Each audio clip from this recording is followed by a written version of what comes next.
esta charla, ¿no? Más tarde, en lo que termino, en lo que le edito, en lo que subo, ya estaría disponible en la tarde, ¿no? Ahí en el canal de YouTube, junto con el ejercicio, ¿no? El de la práctica 3 resuelto, en la página, bueno, en nuestro Classroom, ¿no? Otra cuestión importante, el próximo sábado y a solicitud de uno de sus compañeros en la última sesión o en la sesión previa que tuvimos a esta, que me pedía que hiciéramos la revisión de las prácticas y de los cuestionarios para que ustedes supieran en qué se habían equivocado, en qué no se habían equivocado. Entonces, eso lo haremos el próximo sábado. ¿Les parece? Entonces, comparto pantalla y empezamos aquí la sesión. Déjenme ver si es esta. Ok.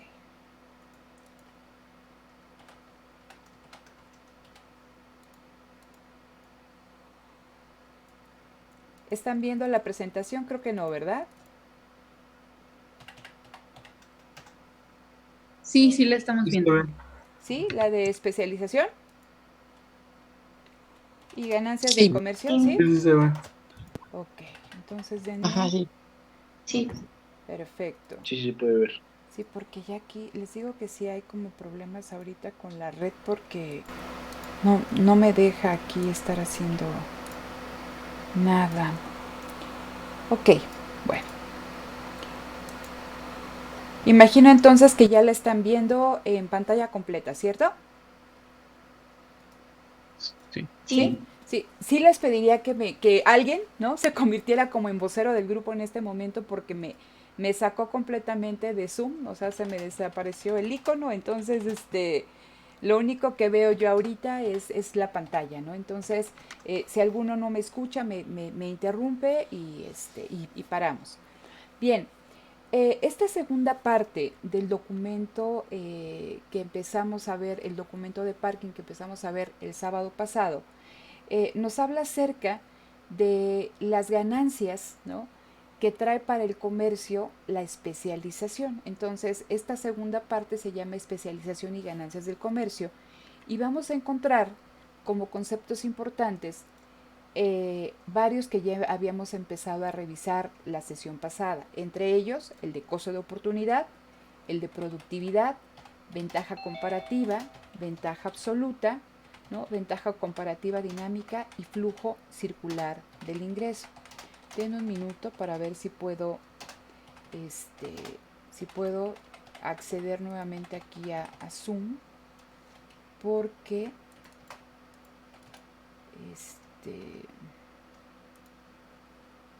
sí seguimos aquí, ¿verdad, chicos? ¿Me siguen escuchando? Sí, profesora. Sí, es que fíjense, yo si quiero ahorita entrar a Zoom, ya no me deja. Me dice que tengo que iniciar la sesión, entonces, y es que escucho que sus compañeros quieren ingresar, pero no me está dejando. Bueno, ok. Entonces, regreso aquí a la, a la presentación, ¿no? Entonces hablábamos de ventaja comparativa dinámica y flujo circular del ingreso. Entonces, ¿quién se acuerda de qué comentábamos que era el costo de oportunidad?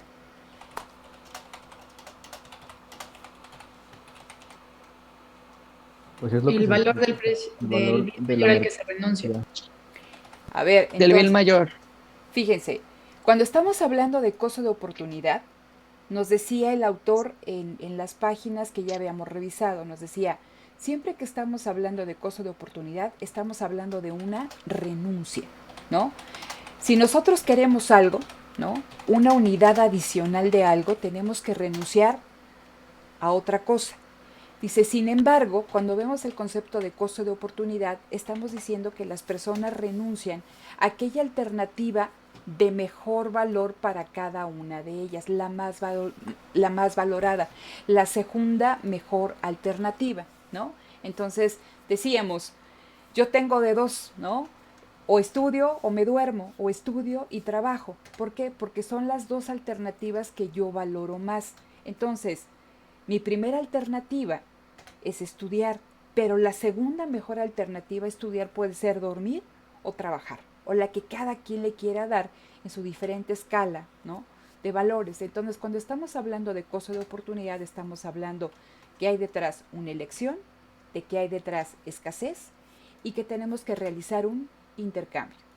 Una hora de estudio por una hora de sueño o una hora de estudio por una hora de trabajo, ¿no? Entonces, eso creo que no tenemos ningún problema. Otro de los conceptos que nosotros como economistas vamos a revisar muchísimo a lo largo de la carrera y posterior de ella es el concepto de productividad. ¿Quién me puede decir qué entienden por el concepto de productividad?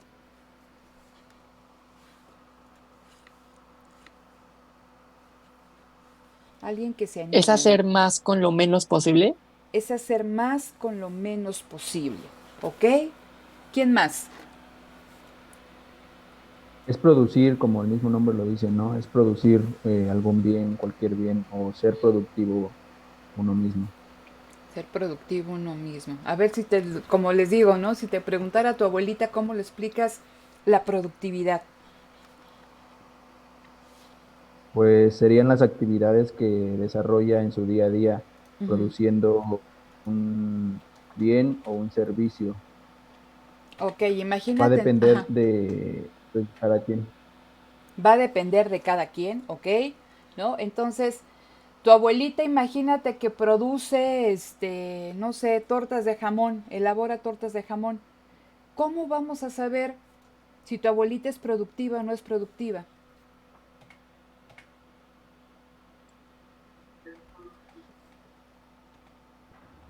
Pues porque está elaborando tortas de jamón Ujú. y en su máximo aprovechamiento según los insumos con los que cuenta. Ok, entonces estaríamos aquí hablando de que produjera la máxima cantidad de tortas de jamón, dado los factores productivos Quizá con los que cuenta, ¿o cómo? sí, que produzca eficientemente con los factores productivos que cuenta, con su tiempo, sus insumos, etcétera, etcétera.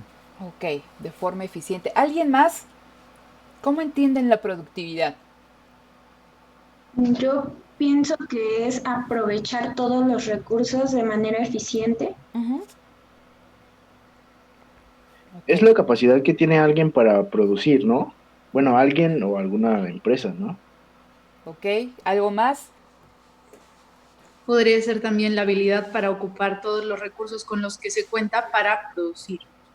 Ok, perfecto. Miren, cuando cuando estamos hablando de productividad, ¿ya están viendo la lámina de productividad? Sí, Sí. Sí, ok. Sí.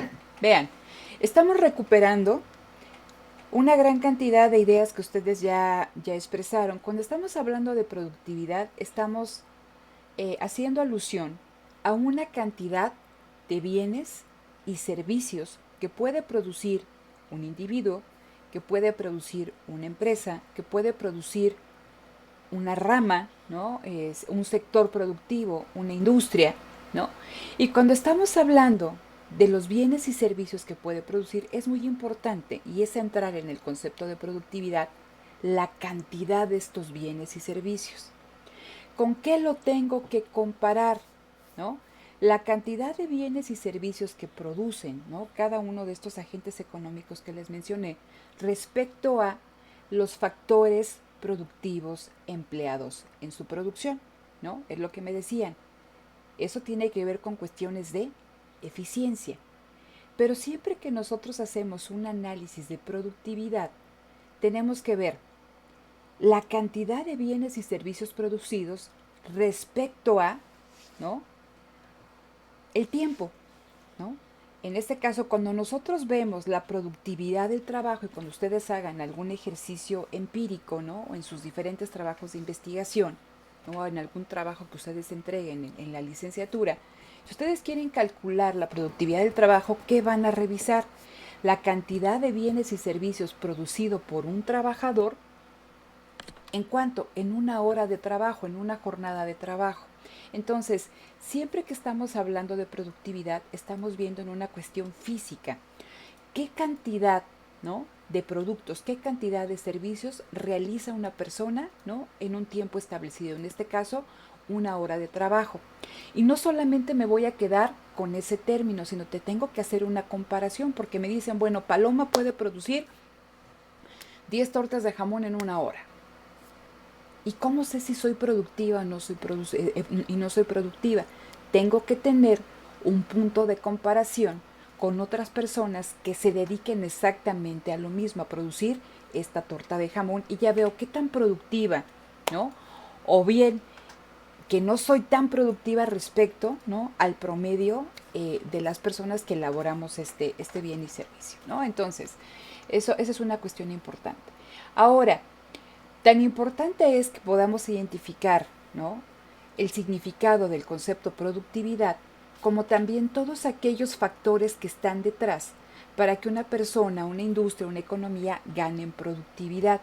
Si ustedes lo revisan, ¿no?, la literatura, o revisan las notas periodísticas en portales, en revistas especializadas en economía y negocios, siempre nos dicen que una de las cuestiones importantes en México es que tenemos que avanzar en términos de productividad.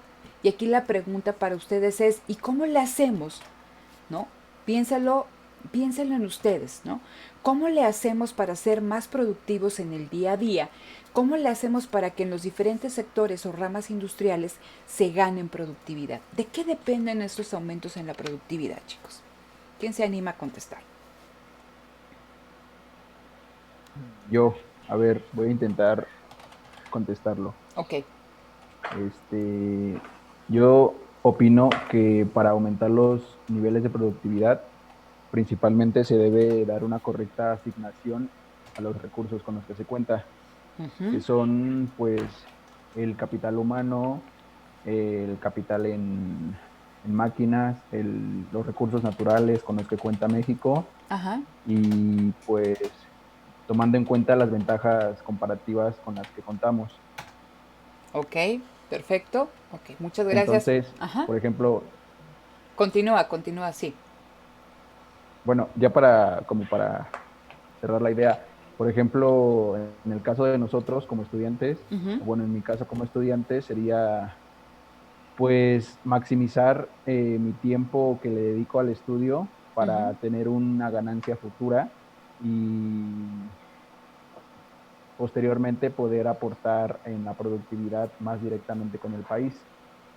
Y en el caso de ya del país, la productividad del país sería pues innovar e invertir en el capital de la industria con que se cuenta para aumentar pues la frontera de posibilidades de producción que se tiene y obtener un mayor beneficio en un futuro.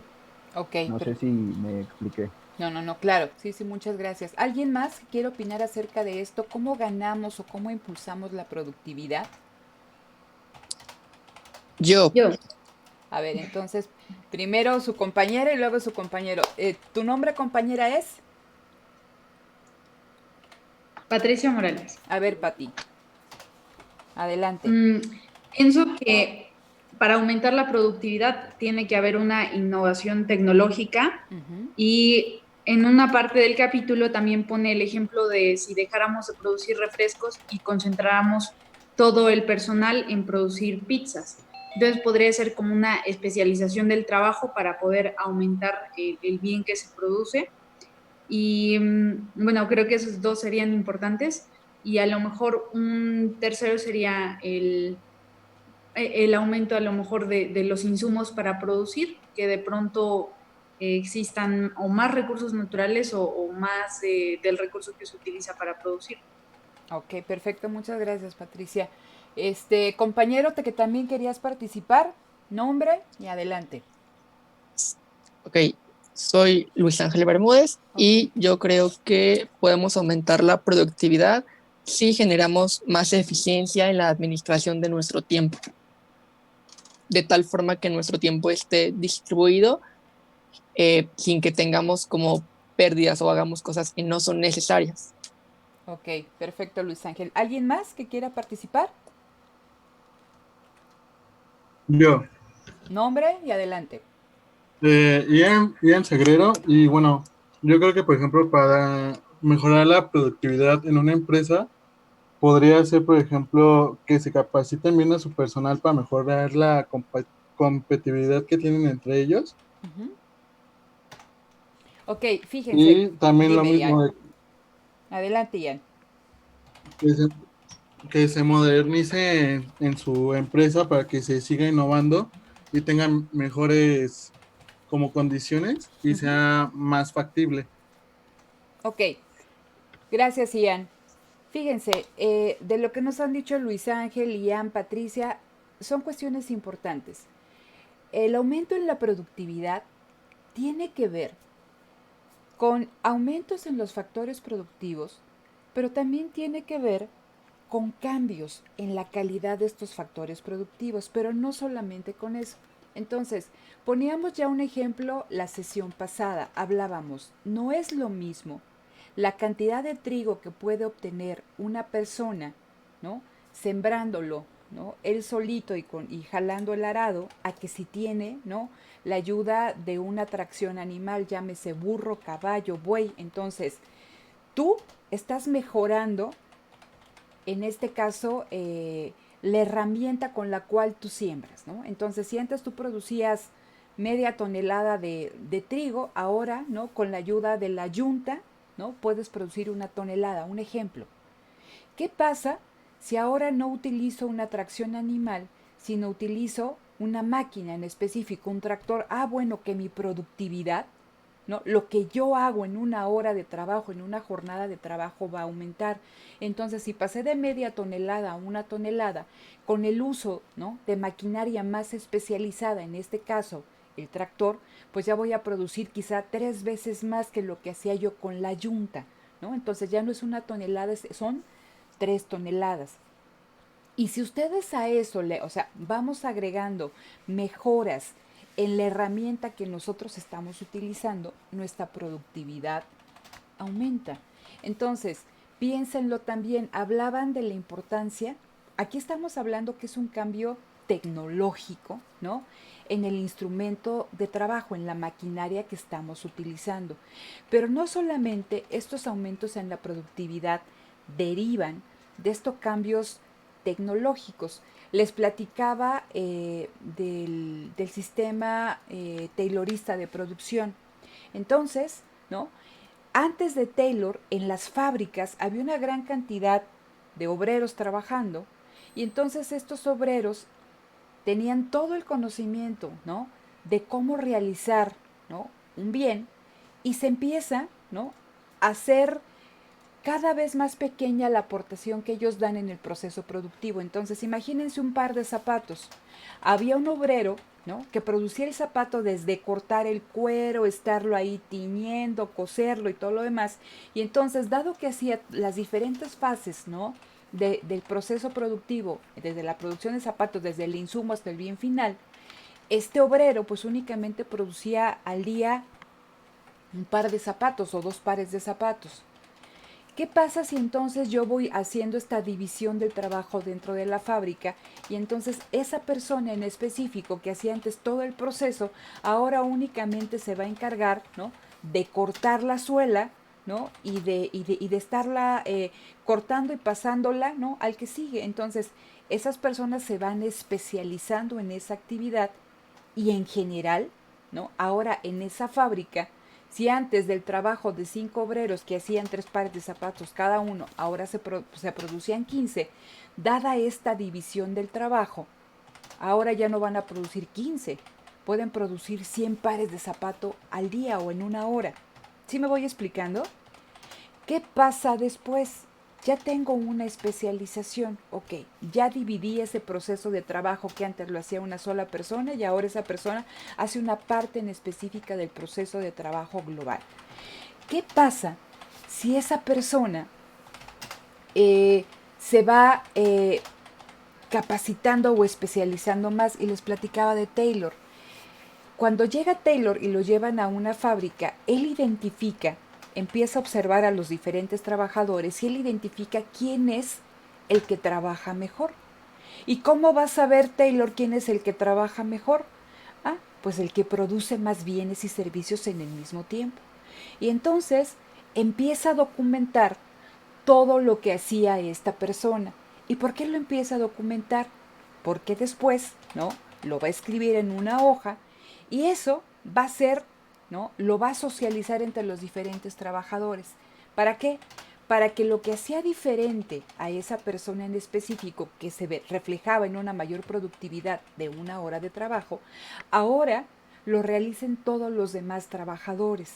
Entonces, eso es una mejora en las técnicas administrativas del trabajo, en la organización del trabajo. ¿A qué voy con esto, chicos?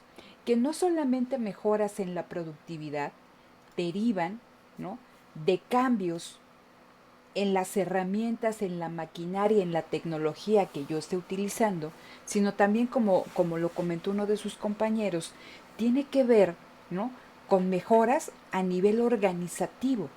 Ustedes piensen, ¿no?, si tuvieran un negocio o una pastelería y de repente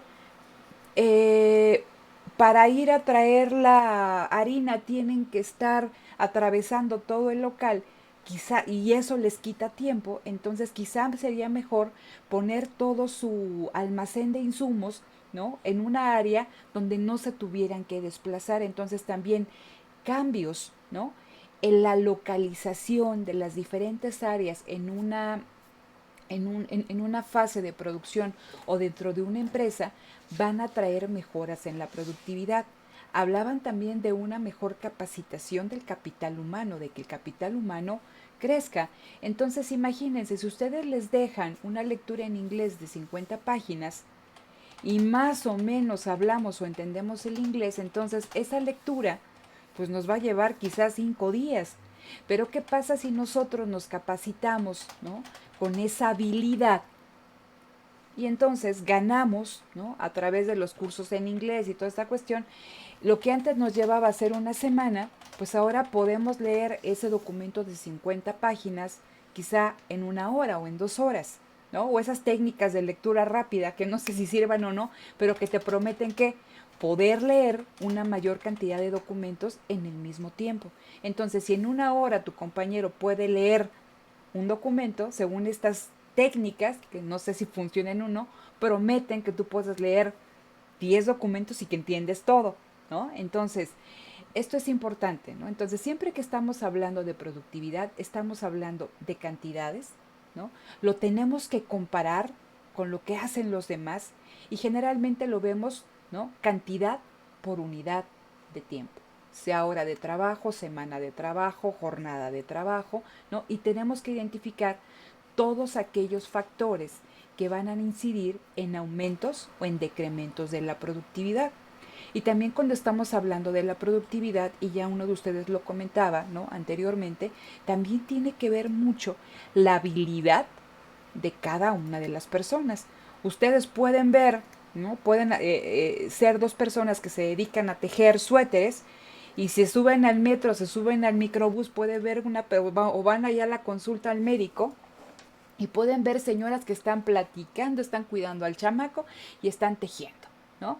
Y si ustedes también tejen, o sea, bueno, ella ya acabó el suéter y ustedes están apenas en el resorte. ¿Por qué? Porque lo han hecho tanto tiempo que han ganado, ¿no?, una gran habilidad para realizar esa actividad que va a redundar, ¿no?, en una alta productividad. No sé si me explico en esta cuestión y si tienen dudas. No, sí, creo que ¿Sí? sí quedó claro. Bueno, si no, Profesora, dime.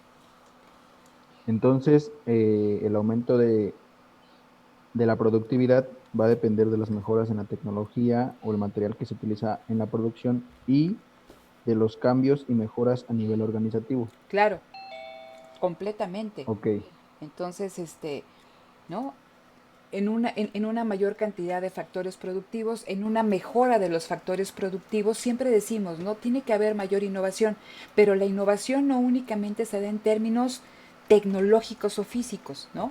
También la innovación se da en la gestión, ¿no?, en la organización del trabajo, y eso tiene mejoras en la productividad, ¿no? Entonces, tú ponte a pensar cuando estás trabajando, ¿no? No es lo mismo que tengas todos tus documentos y que tengas bien ordenado tu escritorio y que tengas toda esta logística que te permita trabajar de una forma más fluida, ¿no? A que si quieres una hoja que tengas que ir a otro lado, a que si necesitas un lápiz lo estés buscando, ¿no? Etc. También eso te va a redundar en mejoras en la productividad, ¿no? Entonces, continuamos. Y llegamos aquí a lo que nos dice el autor de la diferencia entre ventaja comparativa y ventaja absoluta. ¿Quién me puede decir qué es una ventaja comparativa y qué es una ventaja absoluta?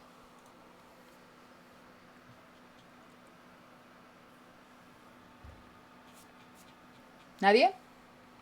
Yo, A ver. Oscar. Oscar, a ver, adelante, Oscar. Bueno, la ventaja comparativa sería que al producir por ejemplo, si dos personas producen dos cosas, Ajá, tú eres mejor produciendo una, o sea, tienes un menor costo de ajá, oportunidad a la hora de producir esa cosa. O sea, como que ajá. solamente le ganas en producir en una sola cosa. Y la ventaja absoluta sería que tú puedes producir varias cosas al mismo tiempo, mismas cosas que produce otra persona, Ajá. pero igualmente con un menor costo. O bueno, que yo recuerde algo así se significaba eso. Ok, gracias, Oscar. ¿Alguien más que nos ayude con esta cuestión? Yo, A nombre y adelante. Soy Levin y A bueno, ver, creo que Levi. la ventaja comparativa es cuando tú, por ejemplo, eres más eficiente en costos a otra persona. Ujú. Y cuando es una ventaja absoluta es que eres eficiente en costos, en tiempo y en producción a la otra persona.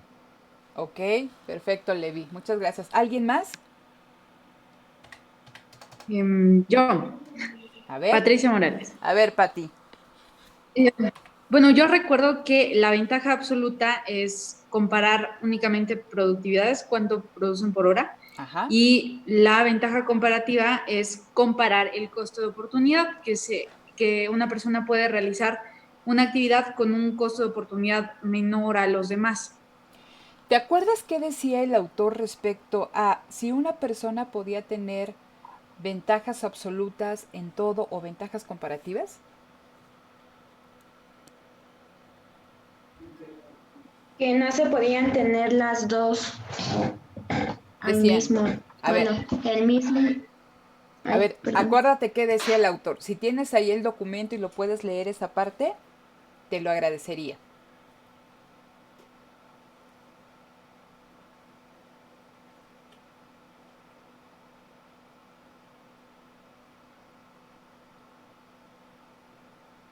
¿Sí lo encontraste o no?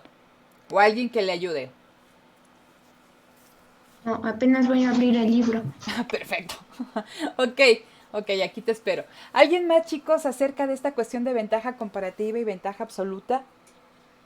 Ya sus compañeros ya nos ayudaron mucho, ahorita lo explico, ¿no? Pero alguien que tenga duda, ¿cómo identifico qué es una ventaja comparativa y qué es una ventaja absoluta?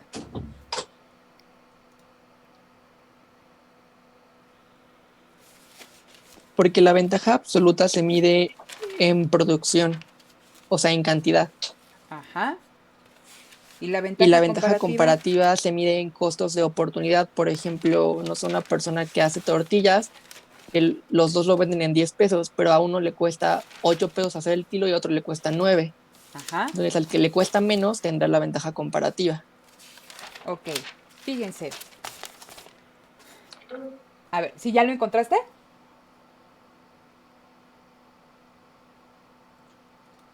Ahí escuché como una vocecita, pero No, no lo encontré. bueno, síguele buscando. Ahorita platicamos de eso. Vean, yo ya cuando lo es... encontré. Ah, tú ya lo encontraste. A ver, entonces, de tu Bueno, ronco pecho. ok, aquí dice, observe que una persona que tiene una ventaja absoluta no posee una ventaja comparativa. Oh, fuck, me sacó el archivo. Ok, nos ponían el ejemplo de un escritor, ¿cierto? Y nos decían que esta persona era muy buen escritor y que era también abogado. Dice, sin embargo, ¿no? cuando nosotros comparamos respecto a qué tan bueno, o sea, dice, bueno, tiene una ventaja en estas dos actividades. Dice, sin embargo, es mejor escritor que abogado. Vamos a ejemplificar esto. Entonces, imagínense, ¿no? En esta cuestión de la ventaja comparativa, me dicen, para decir quién puede tener una ventaja comparativa en la realización de una actividad, yo tengo que identificar los costos de oportunidad. En este caso, yo tengo que identificar a cuánto renuncia una persona por dedicarse a hacer una actividad. Entonces, imagínense esta persona, ¿no? Este escritor, que es muy, muy famoso, en una hora de trabajo, él puede, ¿no? Quizá escribir 3 cuartillas o 4 cuartillas, y esas cuartillas, ¿no? En dinero le pueden, no sé, $100, un ejemplo, ¿no? Ya cuando esté todo el libro terminado, lo podemos cuantificar y son $100, ¿no?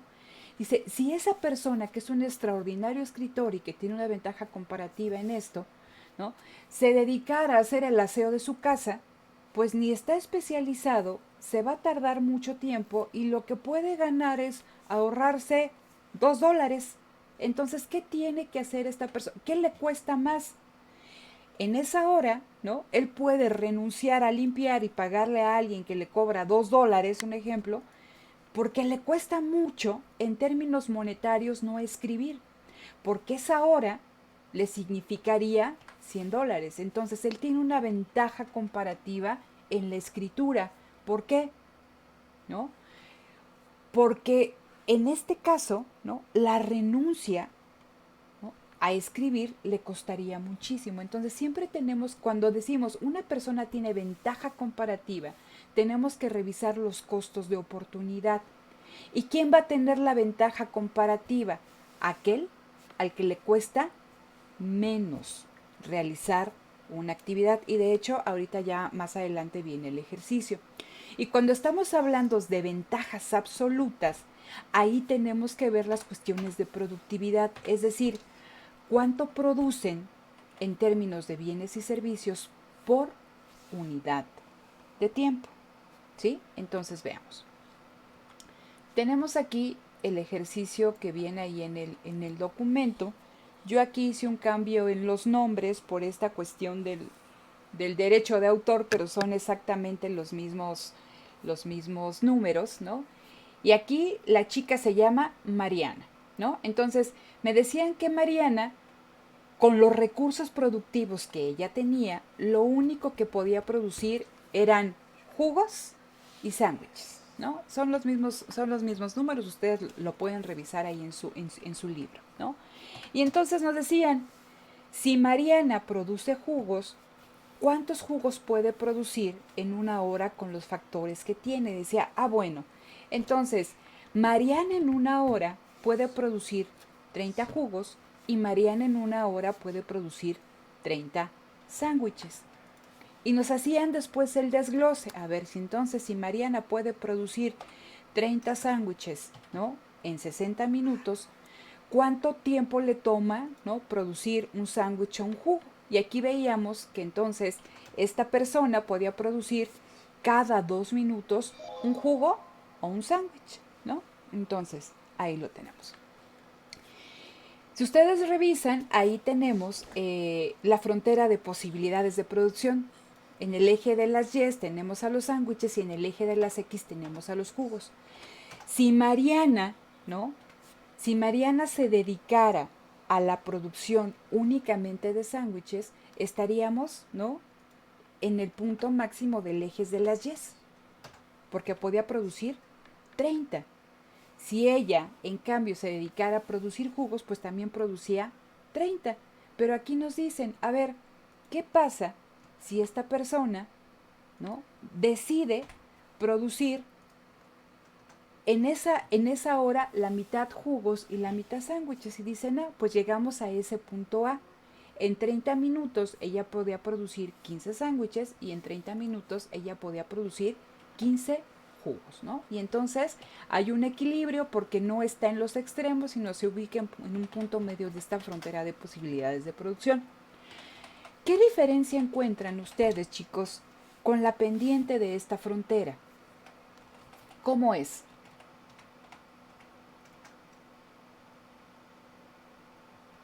Es una recta, ¿no? Es una recta, es rectilínea. ¿Por qué? Porque es El constante. costo Porque es Porque es constante. constante, ¿no? La renuncia es constante. Entonces aquí me dicen con el costo de oportunidad. Siempre que hablamos de costo de oportunidad tengo que ver, si yo produzco un jugo, en este caso Mariana, si Mariana produce un jugo, ¿a qué cantidad de sándwiches está renunciando? Le cuestan lo mismo producirlos. Entonces, a Mariana producir un jugo le cuesta un sándwich, porque ella elabora un jugo en 2 minutos y en esos 2 minutos también elabora un sándwich. Entonces, la relación es de 1 a 1. Y caso contrario para el sándwich, ¿no? Si ella elabora un sándwich, en ese tiempo, en esos 2 minutos, podía producir también, ¿qué? Un jugo. Entonces, tenemos una relación constante. Nos hablaban también del caso de la otra personita que aquí yo le puse Víctor. ¿Sí? Aquí él se llama Víctor. Y también produce exactamente lo mismo que Mariana, jugos y sándwiches.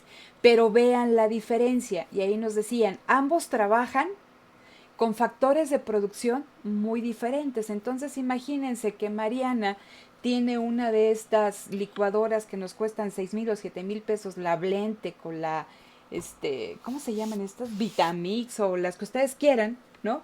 Y entonces, o un extractor así súper potente, y aquí, bueno, Víctor está con esta maquinita que exprime los jugos, ¿no? Entonces, dada esta diferencia en la tecnología, en la calidad de la herramienta, ¿no? Que les permite producir los jugos, a Víctor le va a tomar una mayor cantidad de tiempo producir un jugo. Entonces me dicen, ¿cuántos jugos puede producir Víctor en 1 hora? ¿No? Y me dicen que él puede producir 6 jugos, por lo tanto, cada jugo le toma 10 minutos. Y en el caso de los sándwiches, la relación es similar a la de Mariana, porque dicen, ¿no? Imagínense ahí que tienen la misma tecnología en la producción de sándwiches, ¿no? Entonces también a Víctor, si él se dedicara a producir, ¿no? O dedicara todos sus factores productivos a la producción de sándwiches, podía producir 30 sándwiches en 1 hora, ¿sí? ¿Cuál es el costo de oportunidad de esta persona? Si Víctor produce un sándwich, si Víctor produce un jugo, ¿a cuántos sándwiches renuncia? ¿No? Y aquí nos dice el doctor, a 5, o sea, porque producir un jugo le cuesta 10 minutos. ¿Cuántos sándwiches podría hacer en esos 10 minutos? Pues 5, ¿no? Ahora, ¿cuánto me cuesta o cuánto le costaría, a cuánto renuncia Víctor si produce un sándwich, ¿no? Y es el inverso. Entonces, un sándwich lo hace en 2 minutos. En esos 2 minutos, ¿qué cantidad del jugo, ¿no? podría producir? Me dicen 1/5 de jugo, ¿no? Que es el inverso de esta relación. Entonces, ya tengo los diferentes costos de oportunidad de Víctor y el diferente costo de oportunidad de Mariana. Lo siguiente es comparar. Y aquí viene. No sé si ya lo están viendo, la gráfica que dice ventaja absoluta y ventaja comparativa. Sí. ¿Sí? Sí, ya se ve. Entonces, ok. Entonces, vean. Nos decía, ¿no?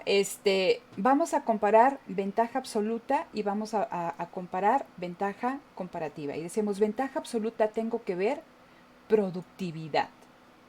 Y con la ventaja comparativa tengo que ver cuestiones de costo de oportunidad.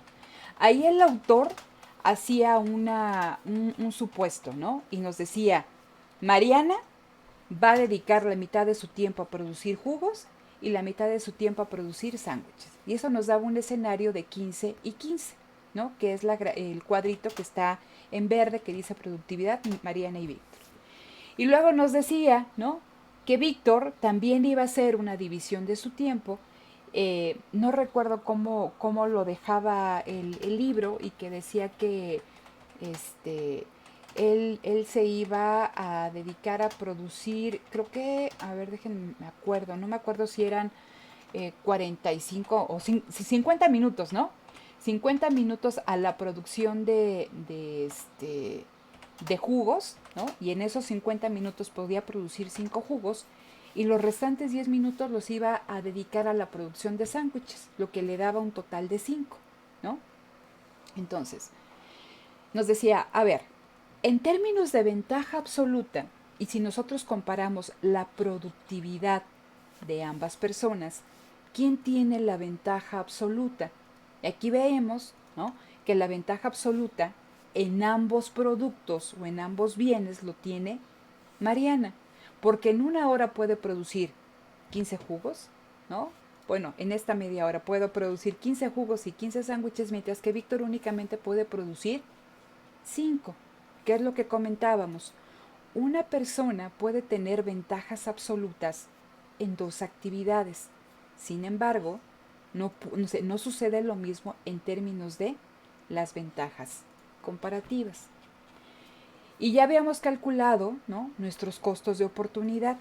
Si ustedes ven, y vamos nuevamente al caso de Mariana, nos decía que Mariana, ¿no?, para producir un jugo le significa la renuncia de un sándwich, mientras que a Víctor producir un jugo le implica la renuncia a 5 sándwiches, ¿no? Entonces, ¿quién tiene la ventaja comparativa en la producción de jugos?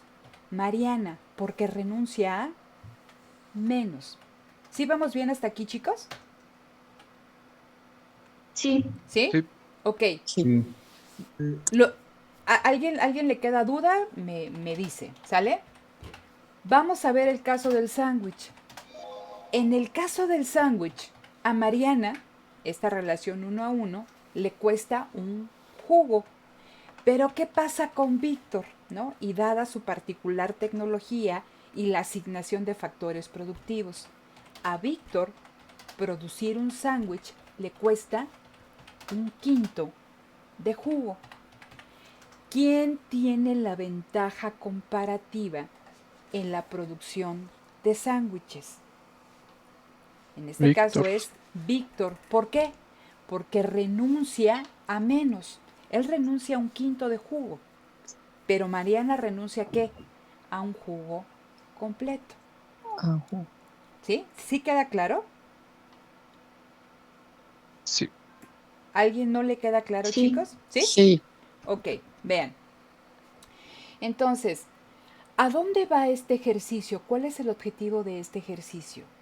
Generalmente, y más en los últimos, no sé, desde la década de los 80 y bueno, y ya antes, si ustedes ven a David Ricardo, nos hablaban de las ventajas que tiene para una economía especializarse en lo que es bueno, ¿no? Y decían, generalmente hacían el comparativo entre Gran Bretaña y Portugal. Y decían, Portugal tiene un clima maravilloso, tiene una tierra maravillosa y que eso es la combinación de clima, tierra y el conocimiento de las personas los hace sumamente productivos, ¿no?, en la elaboración de aceite de oliva, ¿no?, o de vino.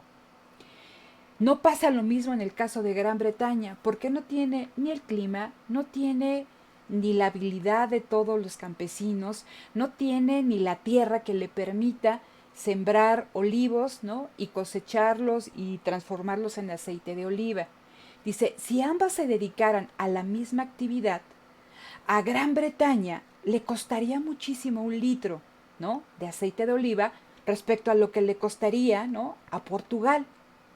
Dice, si hacemos este mismo ejercicio con la producción de tela de algodón, dice, Gran Bretaña, bueno, tiene una planta industrial en ese entonces de última generación que le permite, ¿no?, fabricar una cierta cantidad, ¿no?, de tela de algodón, o sea, rapidísimo. O sea, mientras que Portugal, las máquinas que tiene son muy antiguas, el personal no está capacitado. Entonces decían, para Portugal, un metro de tela va a ser mucho más caro que lo que le podría costar a Gran Bretaña.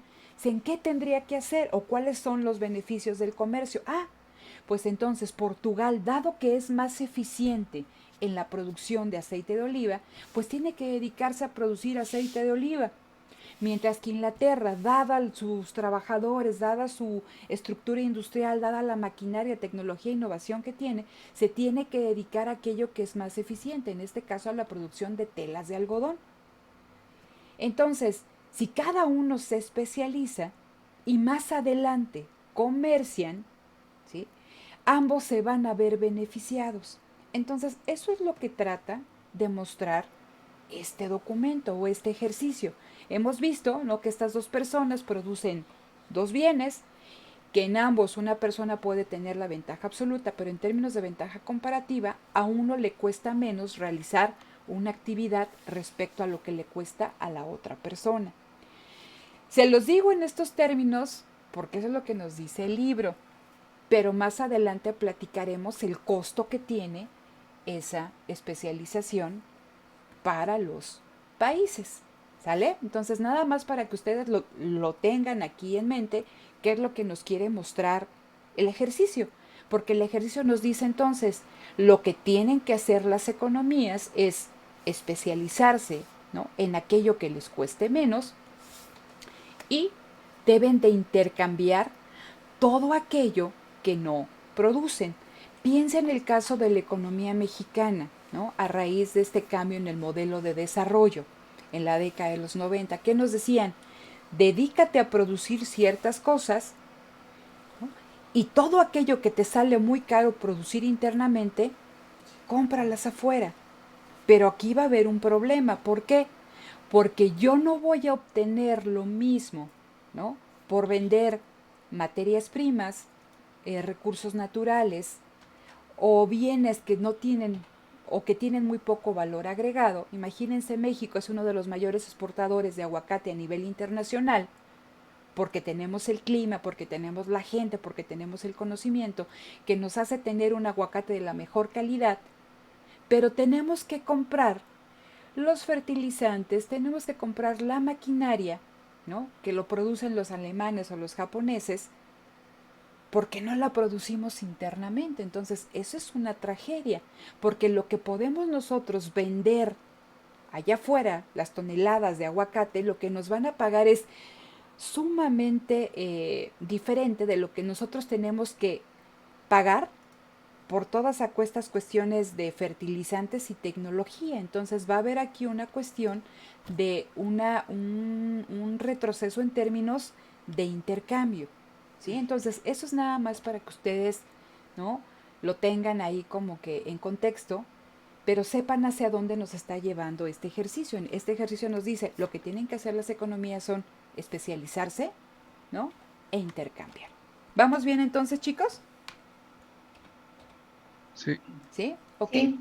Entonces vean, aquí el libro nos daba diferentes escenarios, ¿no? Y nos decía, ¿qué pasaba antes de que se especializaran y que los dos, ¿no?, produjeran jugos y sándwiches? Y ahí tenemos en amarillo, Mariana 15, ¿no?, en ambos rubros, y Víctor 5 también en ambos rubros. Dicen, ¿qué pasa si estos dos sujetos se especializan? Es decir, cada uno de ellos produce aquello en el que tienen el menor costo de oportunidad. Entonces habíamos dicho que Mariana, ¿no?, enfrentaba el menor costo de oportunidad haciendo jugos y Víctor enfrentaba el menor costo de oportunidad haciendo sándwiches. Entonces, lo que nos dicen aquí, si Mariana y Víctor se especializan en aquello en que son mejores, ¿no?, eso significa que cada quien va a producir solamente un jugo o jugos y sándwiches, pero no van a producir nada de lo demás, lo que estábamos platicando. ¿Cómo se benefician del intercambio o cómo se benefician del comercio? Y decían, a ver, imagínense que Mariana todos sus factores productivos los destina a producir jugos. Eso le permite producir 30 jugos y ningún sándwich. En el caso de Víctor, todos sus factores productivos los destina a producir sándwiches en soledad, 30 sándwiches y 0 jugos. Dice, ¿qué pasa si de todos esos jugos que produce Mariana, le vende 10 a Víctor? ¿Y qué pasa si de esos 30 sándwiches que Víctor produce, le vende 20 a Mariana? ¿Qué es lo que dice ahí en el inciso C con intercambio? ¿Qué pasa después del intercambio? Y es lo que está en verde. Y decían, a ver, Mariana producía, ¿no?, con especialización 30, pero vendió 10, entonces Mariana se queda con 20 jugos. Víctor, que no producía nada, gana 10 jugos. ¿Qué pasa en el caso de los sándwiches? Decían, Víctor con especialización producía 30 sándwiches y Mariana nada, pero dado que intercambiaron, ¿no?, compra y venta de 20 unidades de sándwiches, ahora Mariana tiene 20 unidades de sándwiches y Víctor tiene 10. ¿Sí? Si nosotros hacemos el comparativo entre el inciso A que decía antes de la especialización y el inciso D que dice posterior al intercambio, ¿qué es lo que podemos ver? Que ambos ganaron de especializarse y de comerciar. ¿Por qué? Porque tienen ellos una mayor cantidad, ¿no?, de ambos productos, que de no haberse especializado y comerciar, se quedarían cada quien con 15 y 5, ¿no?, en cada uno de los rubros. Entonces, donde dice ganancias del intercambio, dice cada uno de estos individuos ganó 5 unidades adicionales. Si nosotros lo vemos gráficamente, chicos, aquí tenemos la gráfica de Mariana. En el punto A de la gráfica que está en el extremo izquierdo, veíamos que esta persona cuando producía los dos bienes, ¿no?, sándwiches y jugos, estaba en el punto A. Ese era un punto sobre su frontera de posibilidades de producción. Dice, pero ¿qué pasa con el intercambio? Si ella hubiera querido producir en esta primera gráfica de la izquierda 20 y 20, ¿qué hubiera pasado con ese punto? ¿Es un punto alcanzable? ¿Es un punto inalcanzable? No, inalcanzable. Inalcanzable, porque los factores productivos que tiene no se lo hubieran permitido. Pero nos dice aquí el autor, pero con el intercambio, vean lo que sucede, ¿no? Alcanza un punto que estaba fuera, ¿no?, de su frontera de posibilidades de producción. Dice, pasamos, ¿no?, del punto A un punto B donde ella se especializa en la producción de jugos y dado que intercambia, pasamos al punto C. Entonces dice, ese punto antes quedaba fuera, ahora lo puede alcanzar sin que se hayan dado cambios en la dotación ni en la calidad de sus factores productivos. Entonces, esto es importante, ¿por qué? Porque nosotros estábamos hablando que la productividad del trabajo aumenta cuando hay mejoras, ¿sí?, en las técnicas productivas, en las técnicas organizativas, en el capital humano, en el capital físico, ¿sí?, que eso nos permite desplazar la frontera de posibilidades de producción hacia la derecha, hay crecimiento económico.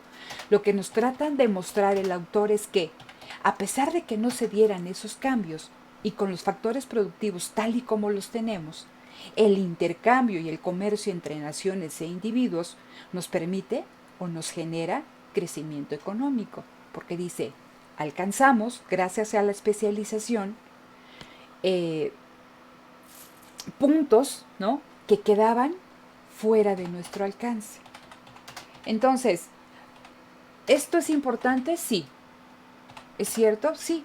Lo que tendríamos que platicar mucho más adelante, cuáles son los costos que va a enfrentar una economía, y como se lo estaba platicando hace un momentito, por especializarse, ¿no?, en ciertas actividades. Si nosotros replicamos este mismo ejercicio, y que también viene la gráfica ahí, para el caso de Víctor, esta persona cuando producía los dos bienes, pues nada más producía 5 y 5. Dice, pero ¿qué pasa?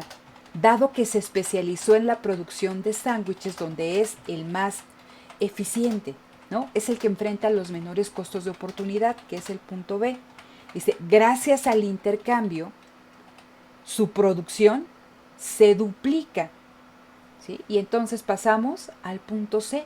Y ese punto C, en una primera etapa, sin especialización, estaba fuera de la frontera de posibilidades de producción.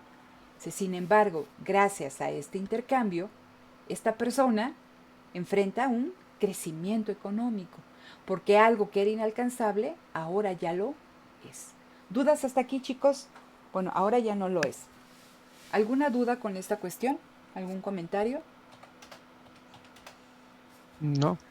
¿No? ¿Nadie? ¿Todo bien? ¿Seguro? Todo bien.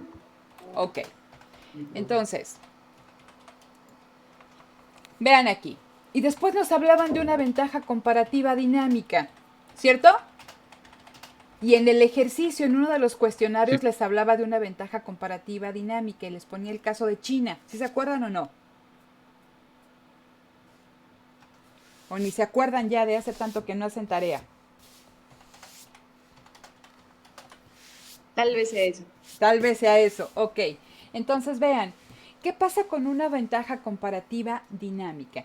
Decíamos, ¿no? Aquí atrasito, que las ventajas comparativas, ¿no? Cuando estamos hablando, y me estoy regresando aquí, la ventaja comparativa tiene que ver con el costo de oportunidad, ¿cierto? La ventaja comparativa tiene que ver con el costo de oportunidad. Entonces, ¿qué diferencia hay entre una ventaja? Dime. ¿Querías participar? Nada. ¿Nada? Ok. ¿Qué diferencia hay entre una ventaja comparativa y una ventaja comparativa dinámica? Entonces, la diferencia principal entre una ventaja comparativa dinámica y una ventaja comparativa como tal es que a medida que tú realizas una actividad de forma continua, ¿sí? Tu costo de oportunidad se va haciendo cada vez menor. Entonces, decían, ¿qué pasa con una? Bueno, es que esta es una película muy viejita, no sé si ustedes la vieron, esta de Karate Kid. La primera, así de, uy, bueno, no creo que la hayan visto. Sí. Ok, entonces, si ustedes ven esa primera película, yo ya no vi la más reciente, ¿no? En esa primera película ponían ahí al que se estaba entrenando en esas cuestiones del karate, lo ponía ahí su sensei, ¿no? No sé si se veía así, ahí su instructor, lo ponía a pintar cercas, ¿no? Y entonces empezaba a pintar cerca en la mañana, bueno, y no, nada, ¿no? Pero a medida que vas repitiendo y repitiendo y repitiendo una actividad, ¿ganas en qué? Ganas en productividad. Y entonces tus costos de oportunidad también, ¿qué van haciendo? Se van reduciendo. Entonces lo que nos dicen, las ventajas comparativas dinámicas, a medida que las economías se especializan en algo, ¿sí? Y aprenden y crean rutinas, o bien hay mejoras tecnológicas en sus factores productivos, comparativamente respecto a otras economías que no hagan nada, ¿no? Van a crecer. Y que ese es el caso de la noticia que venía ahí en el cuestionario, que hablaban de China, ¿no? Entonces, en China se le ha dado prioridad a esta cuestión del aprendizaje. Se le ha dado prioridad, ¿no? A la cuestión de la política industrial, avances tecnológicos. Y entonces, si ustedes ven a China, pues hace mucho tiempo ni idea de que pudiera producir autos, ni que pudiera producir teléfonos celulares. ¿Quiénes tenían, ¿no? esa ventaja comparativa? Las empresas estadounidenses, ¿no? Principalmente. Pero si ven ahora ustedes quiénes dominan, ¿no? Segmentos importantes en telefonía celular, tenemos a los chinos y tenemos a los coreanos. Y también tenemos, ¿no? Principalmente también a estas marcas asiáticas que antes no tenían esa ventaja respecto a las armadoras estadounidenses. Si ustedes ven ahora en México tenemos a Toyota, tenemos a Nissan, tenemos a Honda, tenemos a Suzuki, tenemos a Hyundai, ¿no? Entonces son marcas que han crecido, que han ganado en productividad gracias a que han construido estas ventajas comparativas dinámicas. La cuestión que aquí me gustaría que ustedes reflexionaran es que la visión del libro nos dice que estas ventajas comparativas dinámicas van a depender, ¿no? de que haya un mercado libre, de que haya un mercado desregulado y que haya un mercado donde se permita, ¿no? más que se permita, que haya un mercado donde el Estado verifique que las condiciones de competencia entre las empresas son las adecuadas y donde haya un Estado que garantice los derechos de propiedad. No sé si entiendan qué es un derecho de propiedad.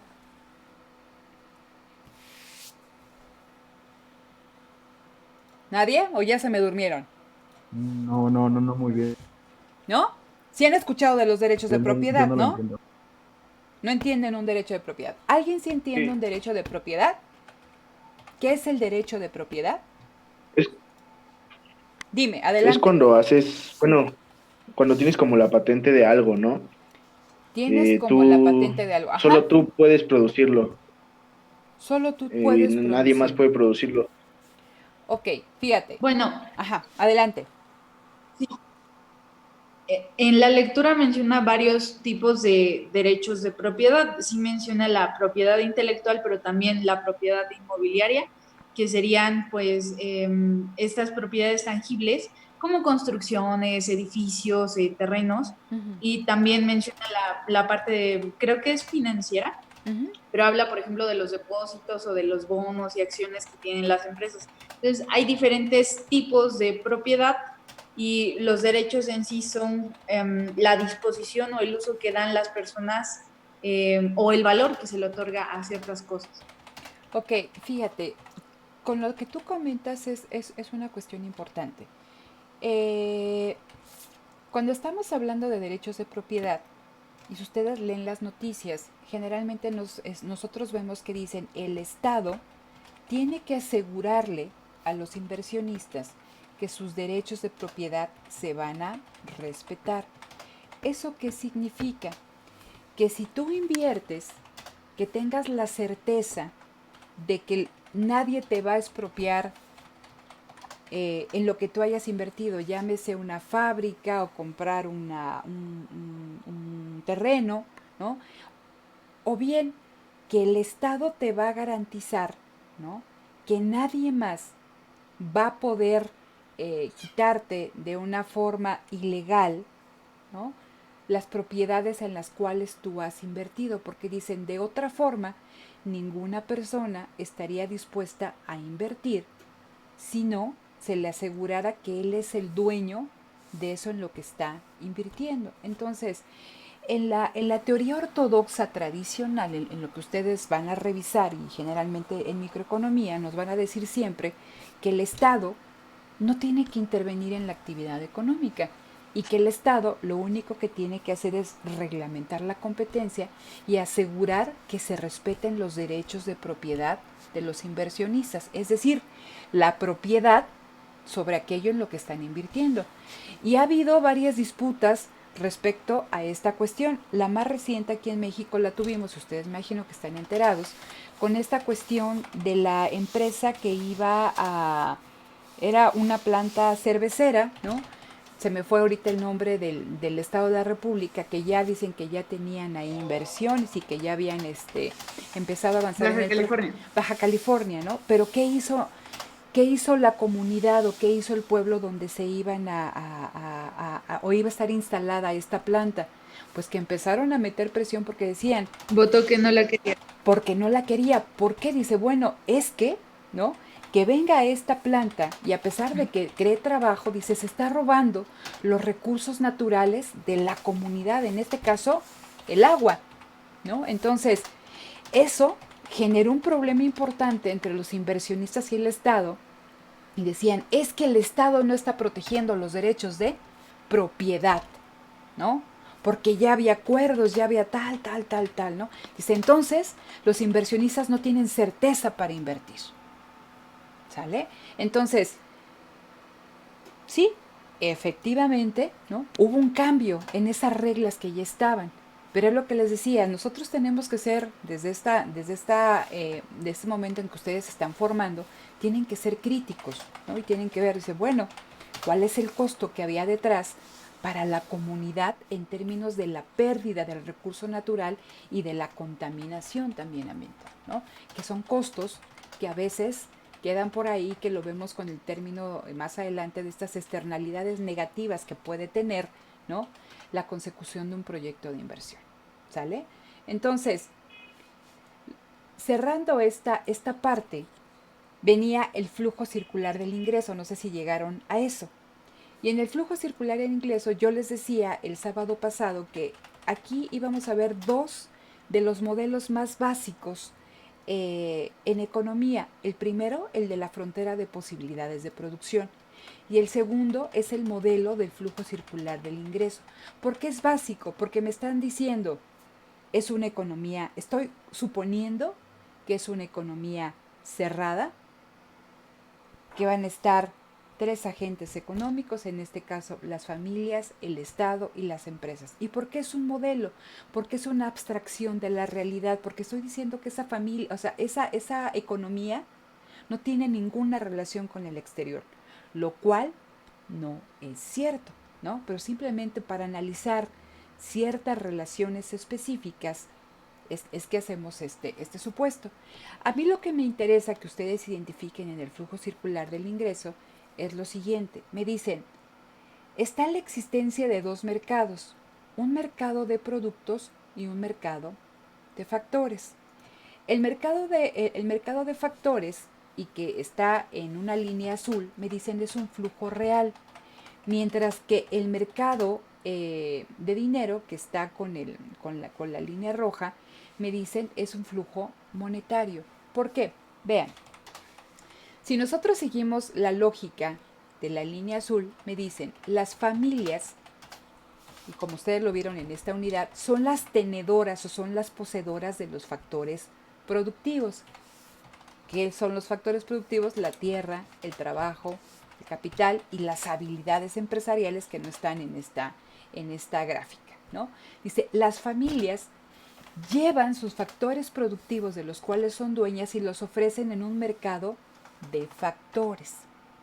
Y a ese mercado de factores también concurren las empresas y adquieren esos factores productivos que dentro del proceso productivo les van a permitir, ¿no?, generar bienes y servicios, ¿no?, que es la siguiente, es la continuación de la línea azul, y dice, esos bienes y servicios que se produjeron con, ¿no?, los factores productivos que ofertaron las familias, se llevan a un mercado de productos.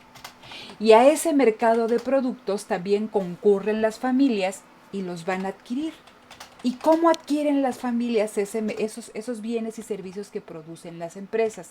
Dice, porque cuando se da el intercambio, ¿no?, en esta parte izquierda, ¿no?, de las familias que llevan al mercado de factores tierra, trabajo y capital, reciben, ¿no?, en retribución, al trabajo se le pagan salarios, ¿no?, a la tierra se le paga una renta o un alquiler, y al capital se le paga un interés o un beneficio, sea capital financiero o en este caso, ¿no?, capital gerencial.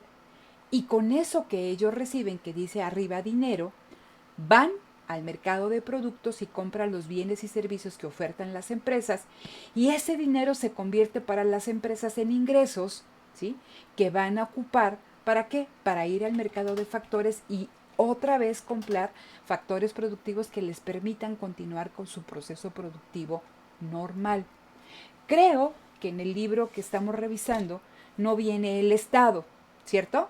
Aquí sí está el Estado, creo que en el otro nada más es un modelo con dos agentes, familias y empresas, pero en este caso también nos hablan del Estado y nos dicen que la única función aquí del Estado es cobrar impuestos, que significa, ¿no?, que tú reduces los ingresos tanto de las familias como de las empresas, pero que también hay una retribución del Estado en términos de bienes y servicios públicos, que puede ser luz, ¿no?, que puede ser infraestructura, que puede ser educación, y también hay transferencias hacia las familias y hacia las empresas en términos de subvenciones o de subsidios, ¿no? Entonces, uno es un flujo real porque hay un intercambio tangible de factores productivos, y el otro, que es un flujo monetario, está expresado en intercambios, ¿no?, de dinero.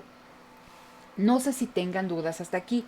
Lo que nos dice el autor es lo siguiente, que este flujo circular del ingreso, bajo la lógica que nosotros estamos manejando o que maneja la obra, es que este flujo circular del ingreso funciona por sí mismo, dadas las interacciones entre familias y empresas.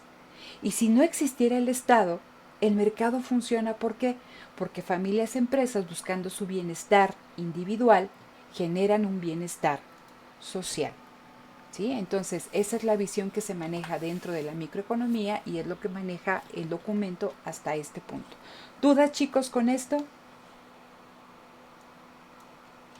No. ¿No? No. Hasta aquí no. Ok, entonces, dejo de compartir pantalla y regreso aquí.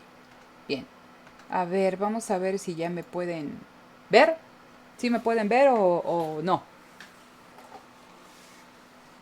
Sí, pero igual un poquito trabado. Bueno, Sí, si no, pero un poco trabado igual. y yo que me peiné, caray. Bueno, Debe pongo ser un poquito. pongo de tener video para ver si así. Entonces, eh, es importante, les digo, a medida que ustedes vayan revisando los diferentes contenidos del libro, siempre cuestionense estas cosas, ¿no? Un documento, un libro, cualquier autor que ustedes revisen, la profesora que les esté diciendo lo que les está diciendo, ¿no? Siempre cuestionen si les hace sentido o no. Entonces, al final, tenemos que ser muy críticos con todo aquello que recibimos, ¿no? Y cualquier cosa, estemos de acuerdo o no, la tenemos que aprender, pero también tenemos que empezar a discernir. A ver, me dicen, es bueno la especialización, es bueno el intercambio, pero ¿qué costos tiene en términos sociales, en términos de desarrollo este intercambio, esta especialización? Me hablan de que el Estado únicamente tiene que regular y asegurar derechos de propiedad, pero realmente el mercado por sí mismo genera crecimiento económico, genera desarrollo económico.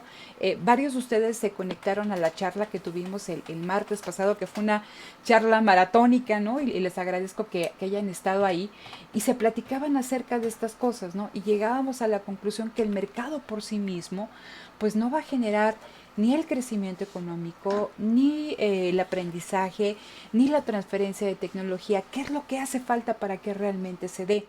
En microeconomía, ¿no? En la microeconomía ortodoxa, siempre, ¿no? Nosotros aprendemos que los mercados, ¿no? Libres, los mercados desregulados, los mercados con esta flexibilidad de precios nos van a permitir hacer asignaciones eficientes de los factores productivos y ganar en productividad, y mucho más si nos especializamos en cierta actividad, ¿no? Pero tenemos que cuestionarnos ¿no? qué tan real es lo que nos dice, ¿no? Entonces, no sé si tengan alguna duda hasta aquí, chicos. No, por el momento no. No, Ok. profesor. Bueno, entonces miren, yo voy a subir esta sesión que tuvimos este día al canal de YouTube. Les comparto el link y voy a subir también al tablero, ahí, bueno, no al tablero, sino a la sección de trabajo en clase, la resolución a la práctica que ustedes ya elaboraron. Lo voy a subir en una hoja de Excel para que sea más fácil para ustedes ver cómo se calcularon los diferentes rubros que se piden en ese documento, bueno, en esa práctica en específico. Yo les pediría, y como se los comenté en su momento el día sábado, en la parte final de cada uno de los capítulos vienen una serie de ejercicios que sería muy importante que ustedes trataran de hacer por su cuenta, ¿no? Entonces, en la parte del examen, cuando lo tengamos que hacer, viene un ejercicio más enfocado a frontera de posibilidades de producción, algunos desplazamientos gráficos, y quizá vendría algo similar a esta práctica que nosotros hicimos. Entonces, por eso me interesa subirles el documento para que ustedes puedan revisarlo, contrastar sus resultados, y si todavía hay alguna duda lo vemos el próximo sábado. El próximo sábado que nos vamos a conectar, vamos a revisar, chicos, ya lo que sigue en nuestro temario, que es cuestiones de oferta, cuestiones de demanda, y que podamos identificar gráficamente qué implicaciones tienen cambios en el precio, ¿no? Y qué implicaciones tienen en términos de la demanda factores como cambios en los gustos, cambios en las preferencias, cambios en los precios relativos, cambios en cuestiones de políticas, incertidumbre, etc., ¿no? Entonces, como les decía, Vamos a verlo en un primer momento gráficamente y ya después cuando lleguemos al equilibrio de mercado vamos a hacer su determinación matemática. Realmente son matemáticas muy sencillas, no creo que les cueste ningún problema. Entonces, sí les pediría que para la próxima sesión, la del sábado, revisen ese documento. Vamos a ver qué tanto podemos avanzar. Yo creo que vamos a avanzar cuestiones de demanda. Voy a grabar un video respecto a la oferta y los determinantes de la oferta para que ustedes puedan acceder a él durante la semana. Y ahora sí en la semana ya van a tener, ¿no?, nuevamente que hacer, contestar cuestionario y contestar práctica, y espero, como llevamos un poquito de adelanto, que vamos a empezar a explicar ya desde el sábado, las prácticas y la resolución de los cuestionarios les sea más sencillo, ¿no? Entonces no sé si estén de acuerdo, ¿alguien tiene algún comentario? Los escucho. Profesora, Dígame, habla Alberto. dime Alberto. ¿Las clases de los días sábados van a continuarse grabando?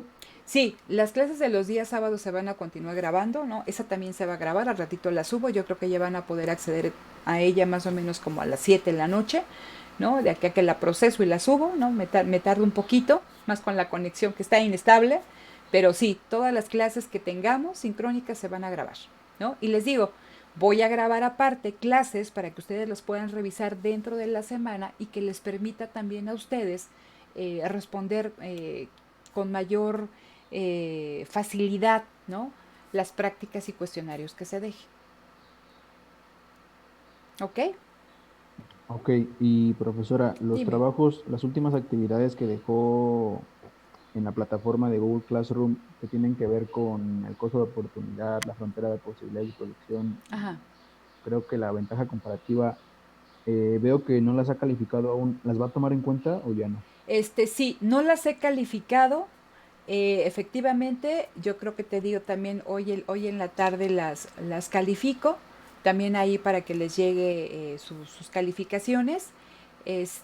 Aquí me pide Alejandra que si puedo reenviarnos el PDF si los tengo, sí, sin ningún problema, yo se los reenvío, lo pongo ahí en el tablero y les digo, voy a subir la práctica 3 resuelta para que ustedes la puedan contrastar con lo que hicieron sin ningún problema y también el cuestionario. Y del cuestionario, yo creo que también hoy por la tarde reciben sus aciertos y lo contestamos si quieren el sábado antes de iniciar la clase, por si hay algo que les queda duda. ¿Les parece? Ok, ¿Ok? Está bien. Perfecto, chicos. Pues entonces han dado las 3 de la tarde, aquí ya asustan, hace hambre, ¿no? Váyanse a comer y nos vemos el próximo sábado. ¿Ok? gracias. Gracias, hasta De luego, acuerdo, profesora. gracias, maestro. buen día. Cuídense mucho, por Gracias. favor, cuídense ahí a todos en casa y nos Igualmente, vemos el gracias. sábado. Hasta luego, chicos, un gusto. Igualmente, gracias. Adiós. Bye. Gracias, hasta luego. Adiós.